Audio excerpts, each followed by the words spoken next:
As I approached the hotel, a chill ran down my spine. It appeared somewhat creepy, with only a few dim lights scattered throughout. Exhausted from a day of driving since dawn, I couldn't continue any longer. The hotel seemed to have seen better days, once a grand establishment, but now it stood with a hint of abandonment. Its size was notable, but the lack of lights in the windows hinted at a dwindling number of guests. To my surprise, there was no one present at the reception desk. However, a figure that resembled a caretaker lay sprawled across one of the couches in the waiting area, fast asleep.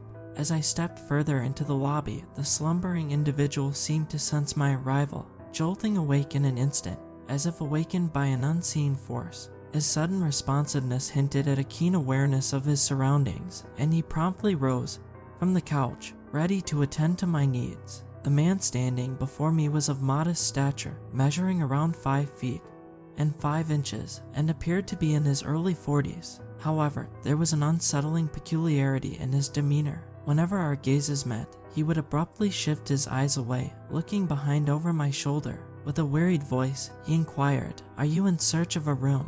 It became evident that he bore the weight of numerous responsibilities, single-handedly juggling the various roles required to keep this establishment afloat. "Yes, just for tonight," I replied wearily, the exhaustion of my journey seeping into my words. After completing the necessary check-in procedures, the man kindly guided me to my room on the 2nd floor. The corridor stretched out before us, seemingly never-ending, and he assigned me a room at the farthest end. I would have preferred a room closer to the elevators, but it seemed that all the smoking rooms were tucked away in this secluded corner. Upon entering the room, I couldn't help but notice its less than ideal condition. It was far from remarkable, but I deemed it sufficient for a mere night's stay. However, as I settled in, peculiar events began to unfold. Having changed into more comfortable attire, I ventured out onto the balcony to indulge in a cigarette. It was then that an unexpected sound shattered the stillness of the night. A doorbell ringing. "Room service, sir," a voice called out from behind the door. I extinguished my cigarette and, slightly irritated by the interruption, proceeded to answer the doorbell. To my surprise, it was the same attendant from earlier, standing before me once again. I couldn't help but express my annoyance. "What is it?" I didn't request any room service. The helper seemed unperturbed by my reaction and replied, "We received a call from this room, sir." The message mentioned a clogged sink issue. I attempted to dismiss his claim, wanting to put an end to the matter. "You must have mistaken the room.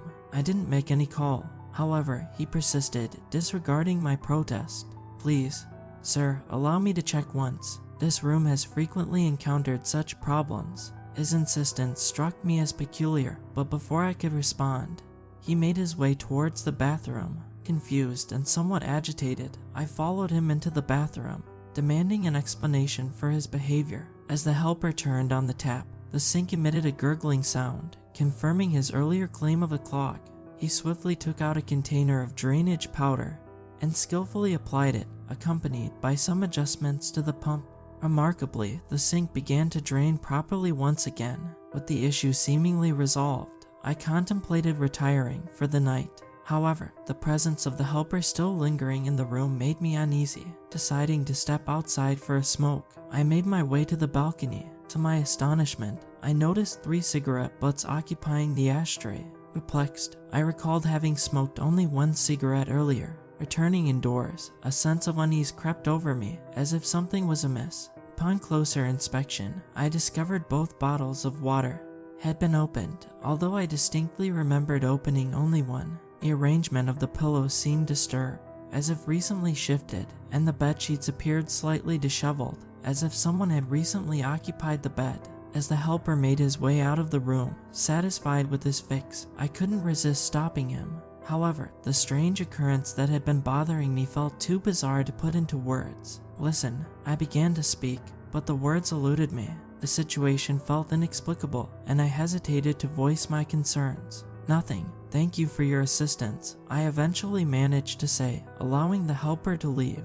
Perhaps it was just fatigue playing tricks on my mind. With that thought, I convinced myself that it was best to dismiss the peculiarities and try to get some sleep. I switched off the lights, preparing to drift off into slumber. However, just as I was about to succumb to exhaustion, a distinct sound reached my ears, a click as the bathroom door locked, followed by the unmistakable sound of the shower. It wasn't merely the rush of water against the tiles, it sounded as if someone were taking a bath. The sensation sent chills down my spine, and instinctively I moved towards the bathroom door. Rational thoughts of horror movie cliches crossed my mind, questioning why characters often investigate rather than fleeing. But in reality, faced with something inexplicable, curiosity and a desire to uncover the truth overwhelm our instinct to flee. The helper's gaze bore into me, a mix of skepticism and concern playing across his face. In that moment, I became certain that my earlier experiences were mere products of my sleep-deprived mind, twisted hallucinations that had toyed with my senses. Determined to dismiss the strange occurrences, I switched off the lights, seeking solace in the embrace of sleep, aided by my exhaustion. However, my respite was short-lived. In the depths of the night, I abruptly awoke to the unmistakable sound of someone snoring. It wasn't a distant noise from a neighboring room. No, it emanated from the immediate vicinity of my bed. Filled with trepidation, I quickly switched on the light on my side, only to find emptiness and silence. Had I imagined the snoring? Was it a lingering echo from a dream? Shaking off the unsettling sensation, I turned off the light, pulling the pillow tightly over my head in an attempt to drown out any lingering fears. I focused my mind on pleasant thoughts, desperately seeking refuge in the realm of positivity, hoping to avoid any further distressing dreams. Yet, as the night progressed, I was jolted awake once more, this time by the unmistakable sound of something breaking. The room was suddenly bathed in an unwelcome brightness. As the lights inexplicably switched on, my gaze was drawn towards the other side of the bed, where the sound had originated. There, I saw a broken glass, its shattered remains strewn across the side table. It was the very same glass that had previously sat innocently on the table. The realization hit me like a thunderbolt. I wasn't dreaming, and I wasn't hallucinating. It was as if I am sharing the room with some invisible entity, desperate to escape the haunting presence. In my room, I was too tired to drive and find another hotel. I was hoping to at least find a different room. Gathering my belongings, I descended the stairs and approached the slumbering helper once more, rousing him from his deep sleep. There's something terribly amiss with my current room. I must change to another one. It doesn't have to be a smoking room, I pleaded, hoping for a swift resolution. To my relief, the helper seemed understanding of my distress, offering a swift response. Very well, sir. I will arrange for a different room for you. Handing over the key, the helper's statement perplexed me. Here's the key. It's on the same floor just next to the staircase. You both can shift over there. Confusion filled my voice as I responded, both. What? But I am alone. A sudden realization dawned upon me, causing my heart to skip a beat. I couldn't shake off the memory of the helper's frequent glances over my shoulders during our interaction. Why had he consistently looked beyond me, as if acknowledging the presence of someone or something unseen? The thought sent a chill down my spine. With a surge of adrenaline, I sprinted out of the hotel towards parking, propelled by an overwhelming urgency to escape the confines of that eerie hotel. I could drive a bit far away, and probably just sleep in my car rather than be here. Thoughts ran in my head. What did he mean by both?